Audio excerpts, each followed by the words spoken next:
ሰላም ጤና ይስጥልኝ ውድ የላምባድና ቤተሰቦች የዕለቱን አንኳርና ሰበር መረጃዎች ይዘን ቀርበናል። ወደ ዝርዝር መረጃዎቹ ከመግባታችን በፊት አዳዲስ ዜናዎች በፍጥነት እንዲደርሳችሁ ቻናላችንን ሰብስክራይብ በማድረግ አብራችሁን ሁኑ። በቅድሚያም ዋና ዋና ዜናዎችን እናስደምጣችሁ። የትግራይ ክልል አስተዳደር መሆኑን የገለጸው ህወሓት ስራ አስፈጻሚ ምክር ቤት በሁለት ዋና ዋና ጉዳዮች ላይ ውሳኔ አሳለፈ። በዝርዝር ይዘነዋል፣ እናስደምጣችኋለን። ኢትዮጵያ በሰማያዊ አባይ ወንዝ ላይ ተጨማሪ 3 ግድቦችን ለመገንባት ማቀዷ የምናውቀው ሀቅ ቢሆንም ግን ግብጽ ይህ እንዲፈጸም አትፈቅድም ብለዋል የግብጽ ዋና መስኖ ሚኒስተር ዶክተር ሐሚስ ወይለም። ጉዳዩን በዝርዝር ይዘነዋል፣ እናስደምጣችኋለን። ከቀናት በፊት በሱዳን አዋሳኝ ሸረሪና በፌዴራል ኃይሎችና በህወሓት ታጣቂዎች መካከል የነበረው ግጭት ጋብ ቢልም አቅጣጫውን ቀይሮ የመጣው የጦርነት ድግስ አሁን ባለው ወታደራዊ ዝግጅትና እንቅስቃሴ ጦርነቱ በማንኛውም ጊዜ ሊፈነዳ ይችላል ተባለ። እንመለከተዋለን። አምነስቲ በትግራይ አንሰራራው ውጊያ በዜጎች ላይ አዲስ የሰብአዊ መብት ጥሰት ስጋት ደቅኗል ሲል አስጠነቀቀ። አምነስቲ ኢንተርናሽናል የዓለም አቀፍና ቀጠናዊ ድርጅቶች የሰብአዊ መብቶች ምርመራቸውን እንዲቀጥሉ የኢትዮጵያ መንግስት ፍቃድ እንዲሰጥ አሳስቧል። በትንታኔ ይዘነዋል፣ እናስደምጣችኋለን። እስከ መጨረሻው ድረስ አብራችሁን ቆዩ። ወደ መጀመሪያው ዜና ስናሳልፋችሁ በትግራይ በኃይል ስልጣን የያዘው ህወሓት የክልሉ አስተዳደር በተቃውሞ ከትግራይ ውጭ ነፍጥ ያነሱ የታጠቁ ኃይሎች በአስቸኳይ ወደ ትግራይ ከተመለሱ ያለምንም ችግር መደበኛ ህይወታቸውን እንዲመሩ መፍቀዱን አስታወቀ።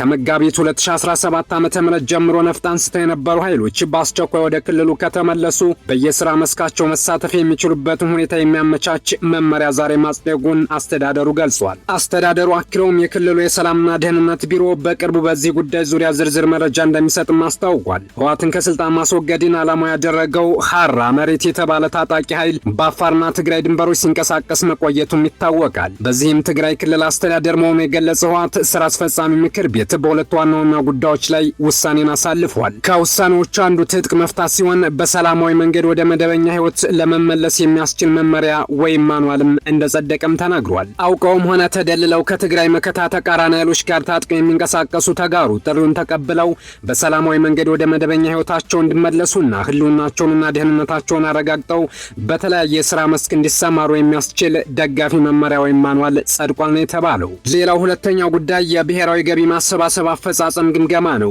በወረራው ምክንያት ጉዳት የደረሰባቸውን ለማከም የተፈናቀሉትን ለማቋቋምና ትግራይ መልሶ ለመገንባት የተጀመረው ገቢ ማሰባሰብ ስራ ተገምግሟል። የስራው አፈጻጸም ተስፋ ሰጭ መሆኑን ተገልጾ ሂደቱ ከሙስና የጸዳና ራስን የመቻል አቅምን የሚያጎለብት እንደሆነ መመሪያ ተሰጥቷል ነው የተባለው። ወደ ሁለተኛው መረጃችን ስንወስዳችሁ የግብጽ የመስኖ ሚኒስተር ሐሚስ ወይለም ኢትዮጵያ በአባይ ወንዝ ላይ አዳዲስ ግድቦች እንድትገነባ ሀገራቸው እንደማትፈቅድ አስታወቁ። ይህ የግብጽ ማስጠንቀቂያ የተሰማ ኢትዮጵያ ከታላቁ ህዳሴ ግድብ በተጨማሪ ሌሎች 3 አዳዲስ ግድቦችን በአባይ ወንዝ ላይ ለመገንባት ማቀዷን የሚገልጹ ዘገባዎች ከወጡ ከ2 ሳምንታት በኋላ ነው። ሚኒስተሩ በካይሮ በሰጡት ጋዜጣዊ መግለጫ ላይ ኢትዮጵያ አዳዲስ ግድቦችን የመገንባት እቅድ እንዳላት በደንብ ይታወቃል።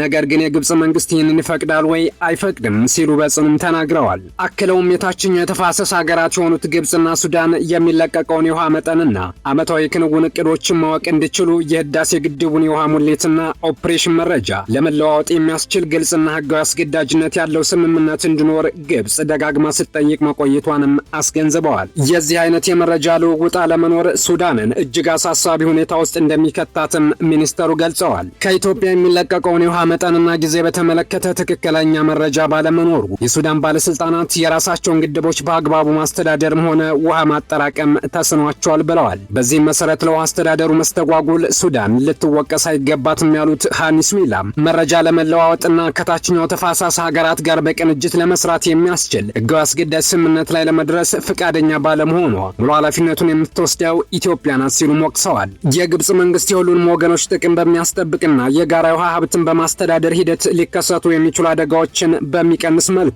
መደበኛ የመረጃ ልውውጥን የሚያረጋግጥ ህጋዊ አስገዳጅነት ያለው ስምምነት ላይ ለመድረስ አሁንም ቁርጠኛ መሆኑን ሚኒስተሩ አረጋግጠዋል። ለግብጽ ባለስልጣን ንግግር ከኢትዮጵያ በኩል እስካሁን የተሰጠ ምላሽም የለም። ወደ ቀጣዩ ዜና ስናመራ በሱዳን አዋሳኝ ሸረሪና በፌዴራል ኃይሎችና በህወሓት ታጣቂዎች መካከል ተነስቶ የነበረው ግጭት ለጊዜው ጋብ ቢልም በሰሜኑ የሀገሪቱ ክፍል በተለይም በራያ አላማጣ ግንባር በኩል ያለው ወታደራዊ ዝግጅትና ግጭትና ፍጥጫ ከጊዜ ወደ ጊዜ እየጨመረ መምጣቱን የአካባቢው ነዋሪዎች በስጋት ገለጹ።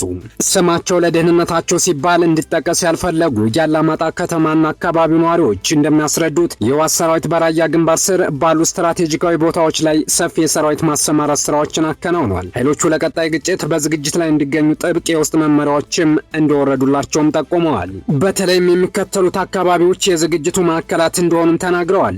በጨርጨርና ቢሶ በር አቅጣጫዎች ከፍተኛ የሰራዊት ክምችት መኖሩን፣ በቡታ መርፌ አካባቢ የሚደረጉ እንቅስቃሴዎች ከዋጃ ቆቦ ተነስተው እስከ ጃሮርታና ዳን ያለኮ ባሉት መስመሮች የሚታዩ የጥንቃቄ እርምጃዎች እንዲሁም ሰሌን ውሃ፣ በላይ በርና ቁሙጋ ላይ የሚገኙ ቦታዎች ላይ የተደረጉ የሰራዊት አሰላለፎች ከግርቱር ኃይሎች በተጨማሪ በመካናይዝድ ጦር በማንቀሳቀስ ምሽጎችን የማጠናከርና አዳዲስ ቦታዎችን በቁጥጥር ስር የመዋል እንቅስቃሴዎች እየተካሄዱ መሆኑ ተሰምቷል። አሁን ባለው የከረረ ወታደራዊ ቃናና የሰራዊት እንቅስቃሴ መሬት ላይ ያለው ሁኔታ ውጥረቱ በአጭር ጊዜ ውስጥ ወደ ግጭት ሊቀየር የሚችልበት እድል ከፍተኛ መሆኑንም ያመለክታል። የራያ ወረዳ ነዋሪዎች እንደሚሉት በማንኛውም ሰዓት ሊከሰት የሚችል ጦርነት የአካባቢውን ሰላም ሙሉ በሙሉ የሚረብሽ ይሆናል። ግጭቶችና ጦርነቶች በተነሱ ቁጥር ቀዳሚውና ከባድ ጉዳት የሚደርስበት የራያ ማህበረሰብ መሆኑ ይታወቃል። አሁን ባለው ውጥረትም ህዝቡ ከፍተኛ የስነ ልቦና ጫና ውስጥ መግባቱም ተገልጿል። ነዋሪዎቹ በማህበራዊ ኢኮኖሚያዊና ፖለቲካዊ ሰብአዊ መብቶቻቸው ላይ የሚደርሰውን ጫና በመቃወም ከዚህ ቀጣይነት ያለው የስጋት ዑደት ወጥተው ዘላቂ ሰላምና ነጻነታቸውን በጥብቅ እንደሚሹ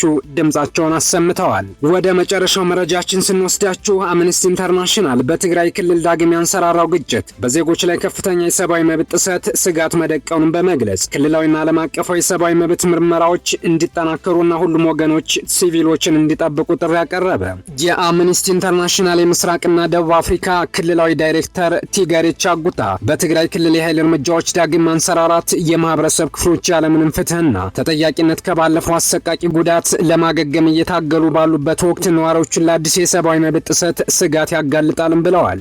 ድርጅቱ ከጥቅምት 2013 እስከ ጥቅምት 2015 ዓ.ም የተኩስ አቁም ስምምነት እስከተፈረመበት ጊዜ ድረስ በነበረው የትግራይ ጦርነት ወቅት የጦር ወንጀልና በሰብአዊነት ላይ የተፈጸሙ ወንጀሎች የሚመደቡ ከባድ የሰብአዊ መብት ጥሰቶችን መመዝገቡንም አስታውሷል። አምነስቲ የፌዴራል መንግስትና የትግራይ ባለስልጣናት ዓለም አቀፍ የሰብአዊ መብት መስፈርቶችን በተለይም ሲቪሎችን ከመጠበቅ ጋር የተያያዙትን እንዳከብሩም ጥሪ አቅርቧል። በተጨማሪም ሁለቱም ወገኖች ለነጻ የሰብአዊ መብት ተከታታዮች፣ ለሰብአዊ እርዳታ ድርጅቶችና ለመገናኛ ብዙሃን በግጭት በተጎዱ አካባቢዎች ያለምንም እንቅፋት የመንቀሳቀስ እድል እንዲሰጡም አሳስቧል። በተጨማሪም ድርጅቱ ዓለም አቀፍ ማህበረሰብ በአዲስ አበባና በመቀሌ ከሚገኙ ባለስልጣናት ጋር በመነጋገር በመላው ትግራይ ለነጻ መገናኛ ብዙሃንና ለሰብአዊ መብት ተከታታዮች መግቢያ መንገድ እንዲመቻችም ጥሪ አቅርቧል። መግለጫው ባለፉት 2 ወራት በትግራይ ባለስልጣናት በኩል እየጨመረ የመጣውን የጭቆና አካሄድ ያመለከተ ሲሆን ነጻ መገናኛ ብዙሃንን ማፈን፣ በሺዎች የሚጠቁ ሰዎችን ያካተተ አስገዳጅ የውትድርና ምልመላና የእንቅስቃሴ ገደቦች መጣላቸውንም ገልጿል። ከ2013 እስከ 2015 ዓ.ም በትግራይ በነበረው ጦርነት ወቅት በርካታ ዓለም አቀፍ የሰብአዊ መብት ድርጅቶች በግጭቱ ተሳታፊ በሆኑ በርካታ ወገኖች የተፈጸሙ ከባድ ጥሰቶችን መዝግበዋል። ከኢትዮጵያ ኃይሎች ጎን የተሰለፉት የኢትዮጵያ ሀገር መከላከያ ሰራዊትና የኤርትራ ኃይሎች በከባድ በደሎች ሲወቀሱም ቆይተዋል። ለሰዓቱ ያዝንላችሁ መረጃ ይህን ይመስላል። ስላዳመጣችሁን፣ ስለተከታተላችሁን እናመሰግናለን። በያላችሁበት መልካም ጊዜ ይሆንላችሁ።